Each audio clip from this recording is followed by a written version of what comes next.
Video பார்க்குற எல்லாருக்குமே வணக்கம். சேனல் சப்ஸ்கிரைப் பண்ணிவிட்டு பக்கத்தில் உள்ள பெல் ஐக்கானும் ப்ரெஸ் பண்ணிட்டீங்கன்னா நான் புது வீடியோ போடும்போது உங்களுக்கு நோட்டிஃபிகேஷன் வரும். கறி மசாலா வாசனை ரொம்ப இல்லாமல் காயெல்லாம் போட்டு சிம்பிளாக ஒரு வெஜிடபிள் புலாவ்.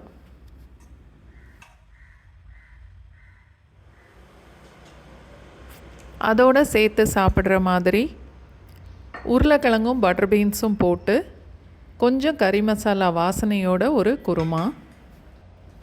ஒரே நேரத்தில் 2 அடுப்பையும் பற்ற வச்சு இந்த புலாவும் குருமாவும் நல்லா ஃபாஸ்ட்டாக பண்ணலாம். இன்றைக்கி ஒரு குக்கரில் 1 டேபிள் ஸ்பூன் அளவுக்கு நெய் சேர்த்துட்டு அதோட ஒரு அரை டீஸ்பூன் சோம்பு, அது பொரியும் போது சின்னதாக 2 துண்டு கல்பாசி. இந்த கல்பாசி சேர்க்குறது தான் கறி மசாலா வாசனை ரொம்ப நல்லாயிருக்கும். மீடியம் சைஸில் 2 உருளைக்கிழங்கு, அரை கப்பு பட்டர் பீன்ஸ், ஒரே ஒரு தக்காளி, 2-3 டேபிள் ஸ்பூன் அளவுக்கு வெங்காயம், எல்லாத்தையும் ஒன்றாவே குக்கரில் சேர்த்துடலாம்.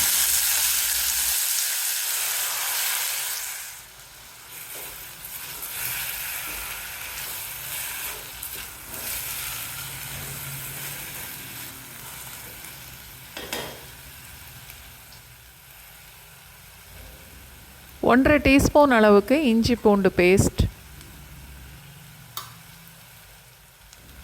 ஒரு 1/4 டீஸ்பூன் அளவுக்கு மஞ்சத்தூள்,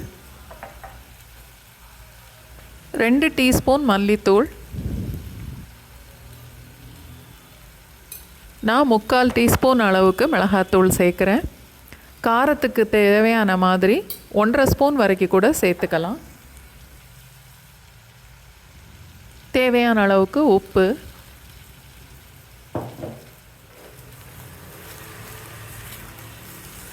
அடுப்பு லோ ஃப்ளேம்லேயே இருக்கட்டும். எல்லாத்தையும் சேர்த்து ஒரு தடவை நல்லா கலந்து விட்டுறலாம்.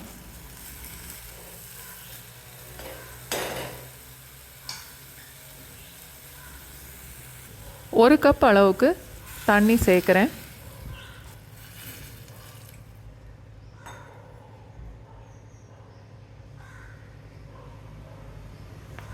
பாதி தேங்காய் துருவி நல்லா கெட்டியாக பால் எடுத்து வச்சுருக்கேன்.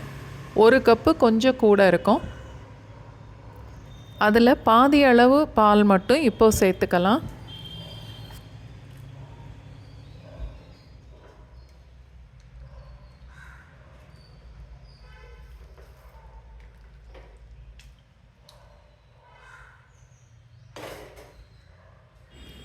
நல்லா கலந்துட்டு குக்கரை மூடி வெயிட்டும் போட்டுட்டு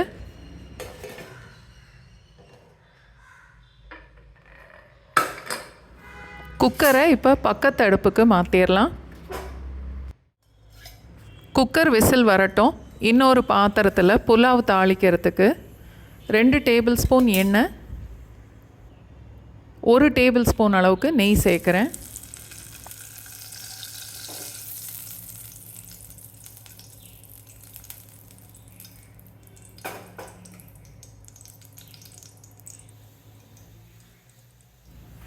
ஒரு பிரியாணி இலையை 3-4 துண்டாக உடச்சி வச்சுருக்கேன். 2-3 துண்டு பட்டை, 2 கிராம்பு, 2 ஏலக்காய், எல்லாத்தையும் தாளிக்கலாம்.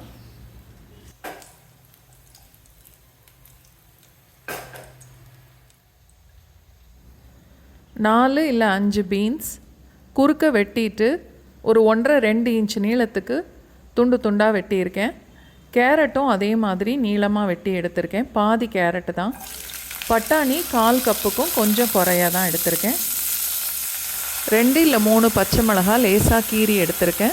வெங்காயம் நீளமாக வெட்டினது, அதுவும் 1/4 கப்புக்கும் கம்மியாக தான் எடுத்திருக்கேன். இப்போது காயெல்லாம் சேர்த்து வதக்கலாம்.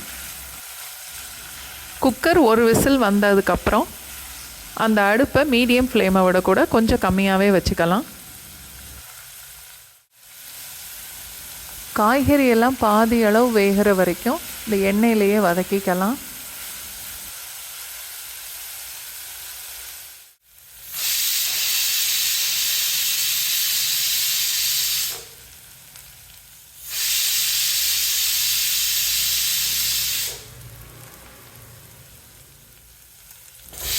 இப்போது குக்கர் 4 விசில் வந்துருச்சு. அந்த அடுப்பை ஆஃப் பண்ணிடலாம். இன்றைக்கி நான் இந்தியா கேட் பாஸ்மதி ரைஸில் கிளாசிக்ங்கிற ப்ரௌன் கலர் பேக்கெட்டில் உள்ள ரைஸ் யூஸ் பண்ண போகிறேன். இந்த கப்பில் 1 கப் அரிசி ஊற வச்சுருக்கேன். அதே கப்பில் 2.5 கப்பு கொஞ்சம் கூடவே நான் தண்ணி சேர்க்குறேன். நான் இன்றைக்கி எடுத்திருக்கிற கப்போட அளவு 240 ml. தேவையான அளவுக்கு உப்பும் சேர்த்துடலாம். இந்த புலாவை குக்கரில் பண்ணுறதுன்னா 1 பங்குக்கு 2 பங்கு தண்ணி சேர்த்தாலே போதும். நல்லா கலந்துட்டு மூடி வச்சிடலாம். தண்ணி கொதிக்கட்டும். 1 cup India Gate basmati rice ஒரு அரை மணி நேரம் ஊற வச்சுருக்கேன். தண்ணி நல்லா கொதிக்கும்போது ஊற வச்ச அரிசியில் உள்ள தண்ணியெல்லாம் நல்லா வடிச்சிட்டு இப்போது இதோட சேர்த்துடலாம்.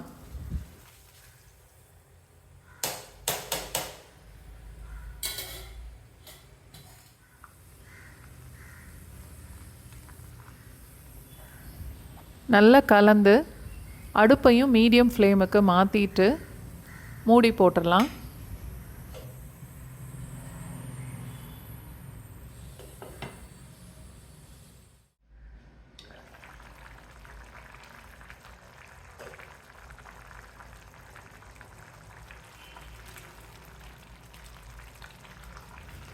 அரிசி ஒரு பாதி அளவுக்கு வெந்திருக்கும்.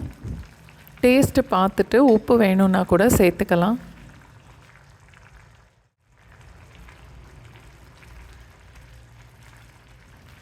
அரிசி இந்த அளவுக்கு வெந்ததுக்கப்புறம் அடுப்பை லோ ஃப்ளேமில் மாற்றிட்டு மூடி போட்டுறணும்.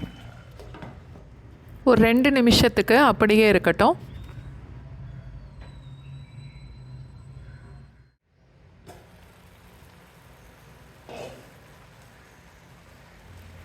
இப்போது அரிசி ஒரு 3/4 அளவுக்கு வெந்திருக்கும். அதில் உள்ள தண்ணியெல்லாம் கூட ஓரளவு வத்திருச்சு. இதுக்கப்புறம் பிரியாணி தம் போடுற மாதிரி லோ ஃப்ளேமில் சின்ன அடுப்பில் வச்சு தம் போட்டுடலாம். புலாவை சின்ன அடுப்பில் தம் போட்டுட்டு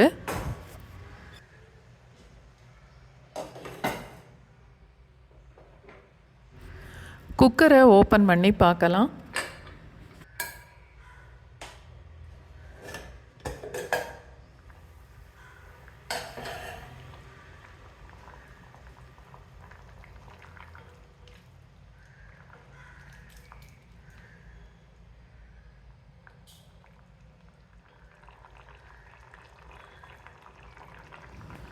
உருளைக்கிழங்கு பட்டர் பீன்ஸ் ரெண்டுமே நல்லா வெந்திருக்கு.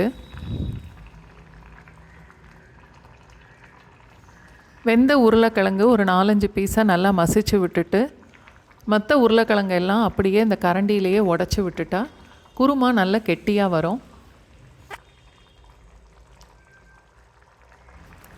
தேவையான அளவுக்கு உப்பு சேர்த்துட்டு மிச்சம் இருந்த தேங்காய் பாலையும் இப்போ குருமாவோட சேர்த்துடலாம்.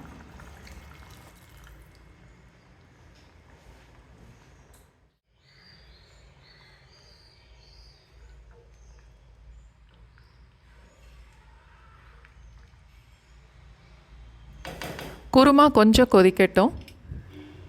புலாவ் எப்படி இருக்குன்னு இப்போ பார்க்கலாம்.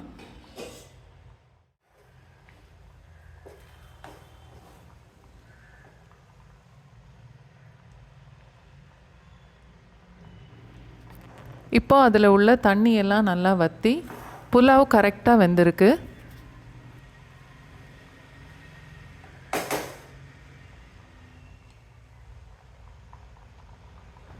நான் 1 டீஸ்பூன் அளவுக்கு நெய் சேர்த்துருக்கேன். இது ஆப்ஷனல் தான்.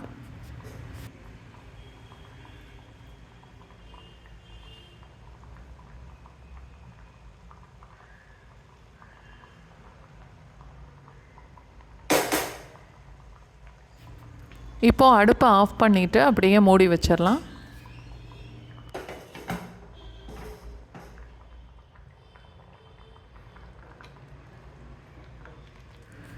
குருமாவும் நல்லா கொதித்து கெட்டி ஆயிருச்சு.